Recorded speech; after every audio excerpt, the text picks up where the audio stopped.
Hello, and thank you for tuning in to watch New Life Church. I'm Matt, and continuing our study on the heroes of faith that are talked about in Hebrews chapter 11. We're continuing the story of Abraham's life. And the last lesson we talked about Mount Moriah, and we're continuing it, and after that it's Genesis chapter 22, verse 20 is where we're beginning. Takes up right after Abraham and Isaac left Mount Moriah. Now it came to pass after these things that it was told Abraham, saying, Indeed, Milcah also has borne children to your brother Nahor. Huz his firstborn, Buz his brother, Kemuel the father of Aram, Chesed, Hazah, Pildash, Jidlaph, and Bethuel, and Bethuel begot Rebekah. These 8 Milcah bore to Nahor, Abraham's brother. His concubine, whose name was Reumah, also bore Tebah, Gahem, Thahash, and Machah.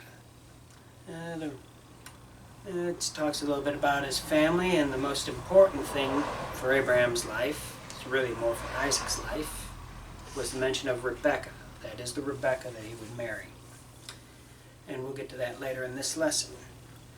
But chapter 23 starts with a sad time.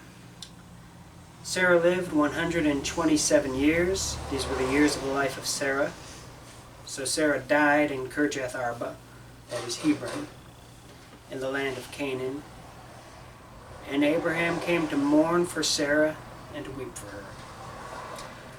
And how long had he been married to her? Doesn't precisely say, but he was married to her when the story of Abraham started. So many years he's with her, and that's always a hard time. And of course a hard time for Isaac too, who lost his mother. So verse 3, Then Abraham stood up from before his dead, and spoke to the sons of Heth, saying, I am a foreigner and a visitor among you. Give me property for a burial place among you, that I may bury my dead out of my sight. So, as is the case, whenever there's a death in the family, arrangements do have to be made. No matter how much you're mourning, there are things that have to be done. And so Abraham is doing this, and he goes to these people in Canaan land, and is trying to get a place to bury Sarah. Verse 5, And the sons of Heth answered Abraham, saying to them, Hear us, my lord. You are a mighty prince among us. Bury your dead in the choicest of our burial places. None of us will withhold from you his burial place, that you may bury your dead. So they're honoring him here. And why do they honor him? He's wealthy? Pretty much, yeah. Yeah, pretty much because he's wealthy, and I think he has a good reputation here. It's not like the place in Egypt where he lied and said Sarah was his sister instead of his wife. But yeah, he's wealthy, and so he's a great prince among them. So, hold on. Verse 7, Then Abraham stood up and bowed himself to the people of the land, the sons of Heth, and he spoke with them, saying, If it is your wish that I bury my dead out of my sight, hear me, and meet with Ephron the son of Zohar for me, that he may give me the cave of Machpelah, which he has, which is at the end of his field. Let him give it to me at the full price, as property for a burial place among you. So he knows exactly where he wants to bury Sarah, and not just Sarah, himself, and this tomb will actually go on being used by others in his family. Now Ephron dwelt among the sons of Heth, and Ephron the Hittite answered Abraham in the presence of the sons of Heth, all who entered at the gate of his city, saying, No, my lord, hear me. I give you the field and the cave that is in it. I give it to you in the presence of the sons of my people. I give it to you. Bury your dead. So he's saying, I'm not taking any money. Yes, I'm giving it to you. Verse 12, then Abraham bowed himself down before the people of the land, and he spoke to Ephron in the hearing of the people of the land, saying, if you will give it, please hear me. I will give you money for the field. Take it from me, and I will bury my dead there. And Ephron answered Abraham, saying to him, my lord, listen to me. The land is worth 400 shekels of silver. What is that between you and me? So bury your dead. So, why is Abraham insisting on paying? Same reason we're in the world, but not of. We're supposed to be in the world, but not of the world. You know, he's there. He lives in the land. He doesn't belong there. He's a follower of the true God Most High, and he doesn't want to be too closely associated with them and their practices. Okay, and then, and Abraham listened to Ephron, and Abraham weighed out the silver for Ephron, which he had named in the hearing of the sons of Heth, 400 shekels of silver, currency of the merchants. So the field of Ephron, which was in Machpelah, which was before Mamre, and the field and the cave which was in it, and all the trees that were in the field, which were within all the surrounding borders, were deeded to Abraham as a possession in the presence of the sons of Heth, before all who went in at the gate of his city. And another advantage of this transaction is that it was a transaction that was witnessed, so there'd be no questions of who owns it, too. That's true. Because this place is going to be used for quite a while. Yeah. Even Jacob, who hasn't been born yet, will be buried there. That's right. Verse 19, and after this Abraham buried Sarah his wife in the cave of the field of Machpelah before Mamre, that is Hebron, in the land of Canaan. So the field and the cave that is in it were deeded to Abraham by the sons of Heth as property for a burial place. And we begin chapter 24. As we leave that,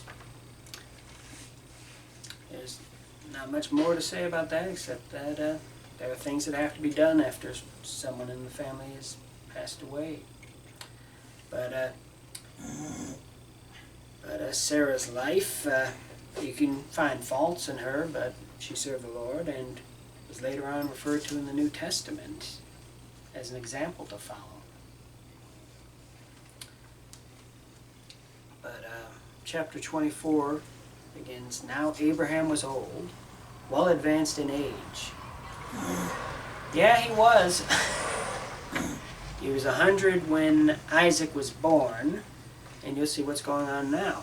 And the Lord had blessed Abraham in all things. So Abraham said to the oldest servant of his house, who ruled over all that he had, please put your hand under my thigh, and I will make you swear by the Lord, the God of heaven and the God of the earth, that you will not take a wife for my son from the daughters of the Canaanites, among whom I dwell, but you shall go to my country and to my family, and take a wife for my son Isaac. So he's talking about getting a wife for his son, and he's making his servant vow. I know nowadays I wouldn't be having anyone put their hand under my thigh to make a vow. But it could be like making a vow like this, or whatever would be a sign for you for someone who's serious about a vow. But he doesn't want Isaac to have a wife from the Canaanites. And why is that? Anyone have an answer? Well, a consistent thing you see in the Bible, a believer in God is only supposed to marry another believer. The Canaanites did not believe. They believed in many other deities. They did not believe in the God Most High. The Bible's very clear over and over throughout Scripture.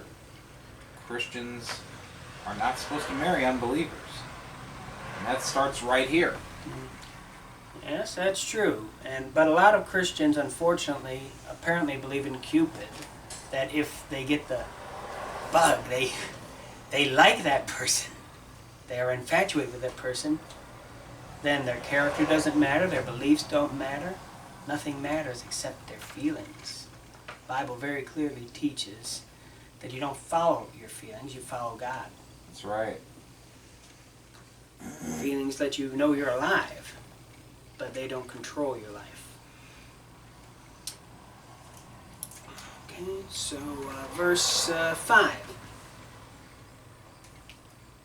And the servant said to him, said to Abraham, perhaps the woman will not be willing to follow me in this land. Must I take your son back to the land from which you came?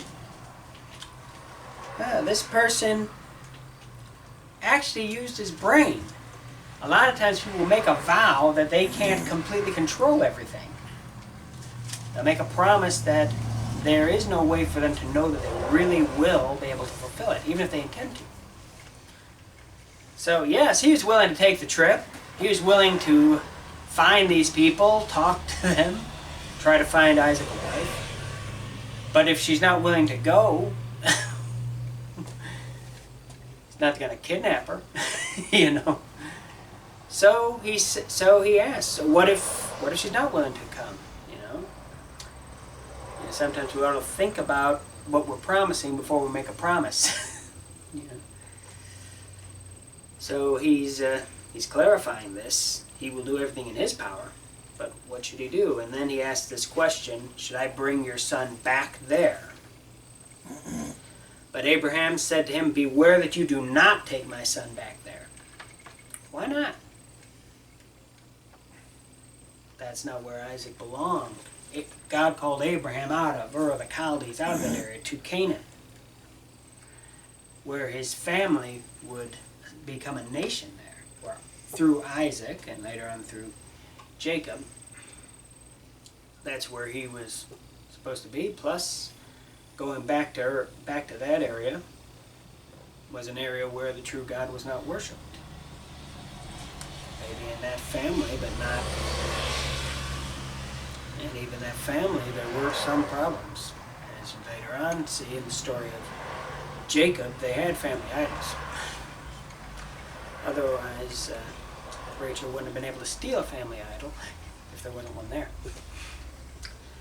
But he didn't want Isaac to go there. So, verse 7, the Lord God of heaven, who took me from my father's house and from the land of my family, and who spoke to me and swore to me, saying, to your descendants I give this land, he will send his angel before you, and you shall take a wife for my son there. And if the woman is not willing to follow you, then you will be released from this oath. Only do not take my son back there. So the servant put his hand under the thigh of Abraham his master, and swore to him concerning this matter. Then the servant took 10 of his master's camels and departed, for all his master's goods were in his hand. And he arose and went to Mesopotamia, to the city of Nahor. And he made his camels kneel down outside the city by the well of water at evening time, a time when the women go out to draw water. It is interesting to watch a camel kneel. I've seen one up close and personal, and it's a very long process, as opposed to if I kneel, it's very short. But anyway, his camels kneeled there, and so the women were going out to draw water. Then the servant said, O Lord, God of my master Abraham, please give me success this day, and show kindness to my master Abraham. Behold, here I stand by the well of water, and the daughters of the men of the city are coming out to draw water. You know, he's praying for God's help in his task. Is that something you do? Do we? Do I? Pray for God to help me when I'm trying to do something? Sometimes for me, sometimes yes, sometimes no. When are we supposed to pray for God's help? All the time. All the time.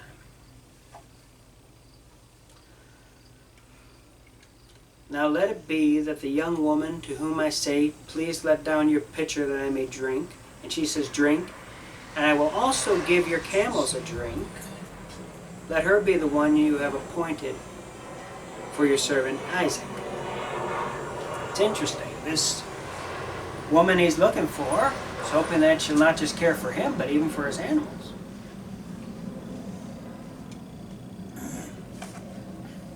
Let's see. Let her be the one you have appointed for your servant Isaac, and by this I will know that you have shown kindness to my master. Verse 15, and it happened, before he had finished speaking, that behold, Rebekah, who was born to Bethuel, the son of Milcah, the wife of Nahor, Abraham's brother, came out with her pitcher on her shoulder.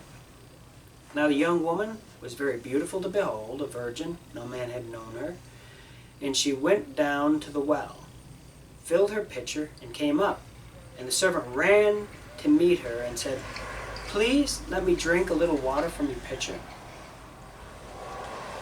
Verse 18, so she said, drink, my lord. And she quickly let her pitcher down to her hand and gave him a drink.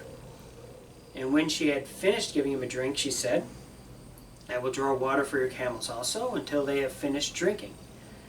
Then she quickly emptied her pitcher into the trough, ran back to the well to draw water, and drew for all his camels. And the man, wondering at her, remained silent so as to know whether the Lord had made his journey prosperous or not. Seems like it's going right, and it was, but he wants to be careful. Not just immediately believe it, just check to make sure. Make sure. So it was, when the camels had finished drinking, that the man took a golden nose ring weighing half a shekel, and 2 bracelets for her wrists weighing 10 shekels of gold, and said, whose daughter are you? Tell me, please. Is there room in your father's house for us to lodge? So she said to him, I am a daughter of Bethuel, Milcah's son, whom she bore to Nahor. Moreover, she said to him, we have both straw and feed enough and room to lodge. Then the man bowed down his head and worshipped the Lord. When you do realize that God has answered your prayers, what should you do? Thank him. And he said, blessed be the Lord God of my master Abraham, who has not forsaken his mercy and truth toward my master. As for me being on the way, the Lord led me to the house of my master's brethren. So the young woman ran and told her master's or mother's household these things. Now Rebekah had a brother whose name was Laban. And Laban ran out to the man by the well. So it came to pass, when he saw the nose ring and the bracelets on his sister's wrists, and when he had heard the words of his sister Rebekah saying, thus the man spoke to me, that he went to the man. And there he stood by the camels at the well. And he said, come in, O blessed of the Lord. Why do you stand outside? For I have prepared the house and a place for the camels. Yeah, it's amazing the hospitality that you find a lot back then. It's rarer to find it nowadays. But you still can. Then the man came into the house, and he unloaded the camels and provided straw and feed for the camels, and water to wash his feet and the feet of the men who were with him. Food was set before him to eat, but he said, I will not eat until I have told about my errand. You know, he's trying to get to business. And he said, speak on. So he said, I am Abraham's servant. The Lord has blessed my master greatly, and he has become great, and he has given him flocks and herds and silver and gold, male and female servants, camels and donkeys. And Sarah, my master's wife, bore a son to my master when she was old, and to him he has given all that he has. So he's saying Abraham is filthy rich, and he's left all this to his son. You know, kind of making it appealing. Would you agree that he's trying to make this appealing? Now my master made me swear, saying, you shall not take a wife for my son from the daughters of the Canaanites in whose land I dwell, but you shall go to my father's house and to my family, and take a wife for my son. And I said to my master, perhaps the woman will not follow me. But he said to me, the Lord before whom I walk will send his angel with you and prosper your way. And you shall take a wife for my son from my family and from my father's house. You will be clear from this oath when you arrive among my family, for if they will not give her to you, then you will be released from my oath. And this day I came to the well and said, O Lord God of my master Abraham, if you will now prosper the way in which I go, behold, I stand by the well of water, and it shall come to pass, when the virgin comes out to draw water, and I say to her, please give me a little water from your pitcher to drink. She says to me, drink, and I will draw for your camels also. Let her be the woman whom the Lord has appointed for my master's son. But before I had finished speaking in my heart, there was Rebekah. You know, and he says that she did do exactly what he'd hoped, what he'd prayed. She did it. And then he found out who she was. And we'll skip to verse 49. Now, if you will deal kindly and truly with my master, tell me. And if not, tell me, that I may turn to the right hand or to the left. So he's done his job. He's fulfilled his oath. And so he's just saying, asking them, what are they going to do? And he put it in an interesting way, if you will deal kindly. You know, trying to he's explained to them how rich Abraham is, how rich Isaac is, and he's telling how the Lord was in it. And then saying, we deal kindly. Verse 50, then Laban and Bethuel answered and said, this thing comes from the Lord. We cannot speak to you either bad or good. Here's Rebekah before you. Take her and go, and let her be your master's son's wife, as the Lord has spoken. And it came to pass, when Abraham's servant heard their words, that he worshipped the Lord, bowing himself to the earth. Then the servant brought out jewelry of silver, jewelry of gold, clothing, and gave them to Rebekah. He also gave precious things to her brother and to her mother. And he and the men who were with him ate and drank and stayed all night. So they said yes, and there's celebration. And he gives away some expensive stuff. So then they arose in the morning, and he said, send me away to my master. But her brother and her mother said, let the young woman stay with us a few days, at least 10. He said a few days. Then at least 10. After that she may go. Now it's an interesting thing. In those days, a celebration, a party could actually last a month or more. You know that? I mean, it's amazing when you read about these things. And the servant wanted to get back to Abraham and Isaac. And sometimes it's human nature to want to just wait on something, to just put it off tomorrow. I know what I'm supposed to do, and I'm going to do it. I am. Tomorrow. Well, maybe the next day. Next day comes, you know, the week's almost over, so just wait 3 more days and then there'll be a new week. Next month, I'm going to get it done. You know, who knows how long he'd be there. First, he said a few days, and then before that he was done speaking, he said 10 days. What's it going to be, a month? A year.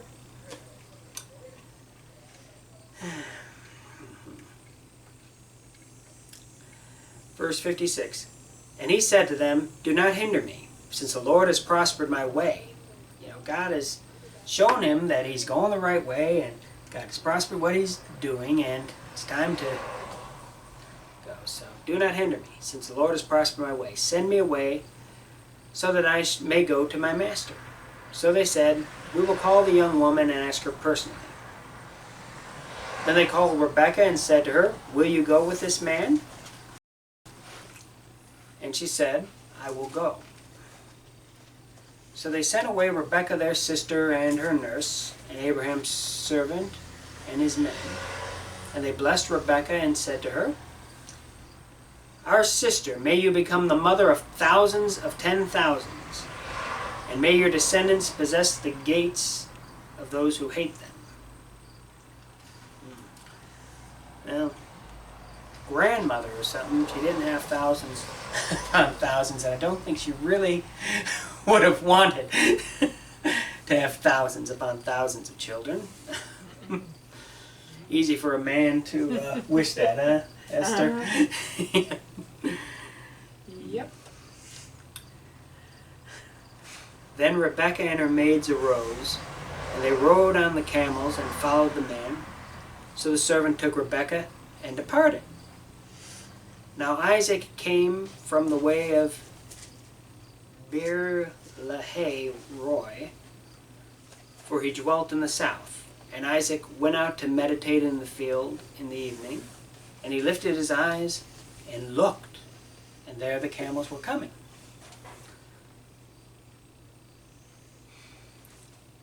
So he was in the field meditating. I doubt very much he was sitting like this. What do you think it means?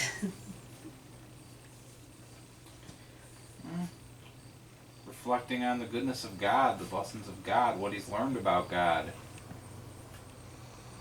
Mm-hmm. And with Abraham as his father, I'm sure he learned a lot about God. Enough that in the last lesson he allowed himself to be almost offered as a sacrifice to God.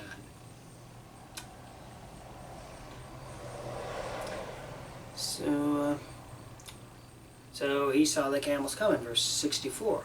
Then Rebekah lifted her eyes, and when she saw Isaac, she dismounted from her camel, for she had said to the servant, who is this man walking in the field to meet us? So yeah, she's riding along, she sees this guy. Who is that?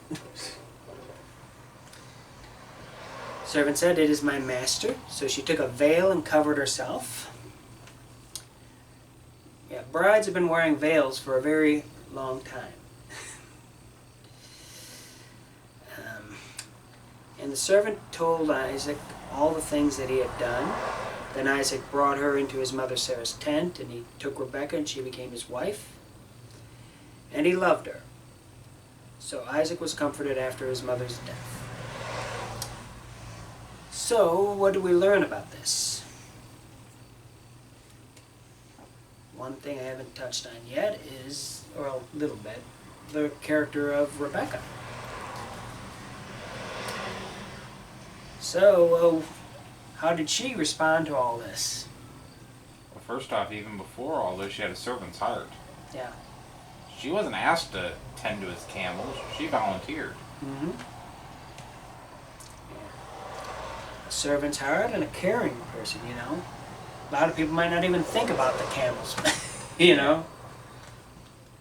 But she even cared about those camels. She drew the water. You know, it wasn't pushing a button. It was a lot of work. It wasn't holding the water fountain button down. Yeah. It's a lot of work. I mean, how many camels did he have? Did he bring with? Probably quite a I few. think it was 10 was mentioned, but let's see. Yeah, 10. Verse 10 says it was 10 camels. Yeah, so she made sure they all had water, and then when all this is happening, she's cooperating, going along with what the Lord brought to pass. She's obedient. Mm-hmm. obedient to the Lord. Because it was the Lord's doing, and they all knew it. Her family knew it, Abraham's servant knew it, and she did too. She was obedient. And even when her family wanted to delay this for who knows how long it would have ended up. Oh yes, absolutely, she's going to marry Isaac. Yes, sir. Well, her 50th birthday is coming up. You know, she was willing to go. You know, she was a very good example here. She was not perfect. You can later on read of a situation where she wasn't perfect, but nobody is perfect, and that's an encouraging thing. Because if God's only interested in perfect people, then there's no point in me trying, no point in anyone in this room trying, no point in you guys trying. But God just wants people willing to do their best to serve Him. And she did. That's right. Anything else you learned here? Now we see the example of Abraham's servant, also willing to obey. And wanting to actually do what he needs to do and get it done, as opposed to procrastinating. He had a perfect opportunity to procrastinate. You know, this trip was not like getting in your luxury car, having a little cruise down the road. He could have easily wanted to spend a month there just waiting until he had to get back on the road. Because those roads were not easy, those roads were not clean, those roads were difficult. But he wanted to get it done once he started on his mission that was ultimately for God. Yes, it was Abraham, but it was for God's promise to through Abraham's seed of all the world be blessed. Anything else you see in these passages?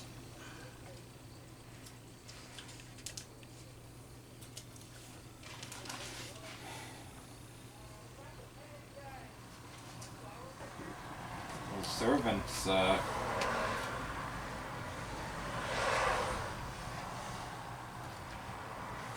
he does his job with joy, and he's praising, and he does his job with joy.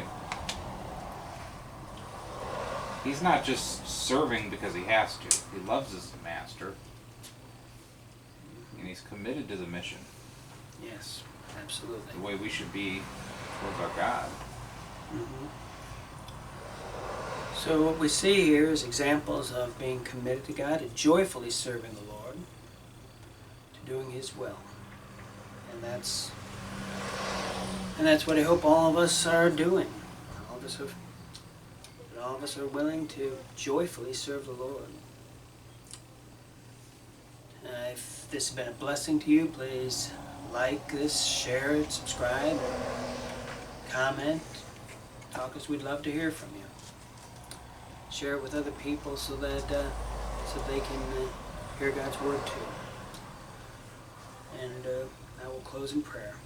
Thank you, Lord, for your word, for this examples here that we've studied today of Abraham's servant, of Rebecca, ready to follow you joyfully and fulfill your will. We ask that you would help each of us to follow your will in our lives joyfully, without procrastinating, without finding excuses not to be your servant.